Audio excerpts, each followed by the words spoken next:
Tualetlərdən xüsusi maşınlar vasitəsilə çəkilən tullantılar Saatlı rayonu ərazisində balıq saxlanılan göllərə, hovuzlara boşaldılır. Milli Az xəbər verir ki, bu barədə Aznews Azad İstehlakçılar Birliyinin sədri Eyyub Hüseynov açıqlama verib. Onun sözlərinə görə sözü gedən məlumat quruma yeni daxil olub.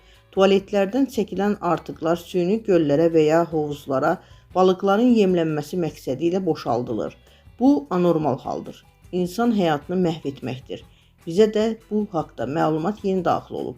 Hüseynov bildirib ki, sözü gedən tullantı ilə qidalanmış balıqları yeyən insanlar birbaşa xərçəng xəstəliyinə tutula bilər. Bundan əlavə, mədə-bağırsaq və mənşəyi məlum olmayan xəstəliklər yarana bilər. Çünki insan orqanizmi belə sularda saxlanılan balıqları yeyərkən ağır metal və duzlarla zənginləşir. Qeyd edək ki, balıq alarkən gözləri aydın və şişkin olmamalıdır. Qoxusu təzə və dəniz kimi olmalıdır, pis iyi gəlməməlidir, dərisi parlaq və sürüşkən olmalıdır. Pulcuqları bədənə yapışıq olmalıdır. Əti bərk və elastik olmamalıdır. Barmaqla basdıqda çuxur qalmamalıdır.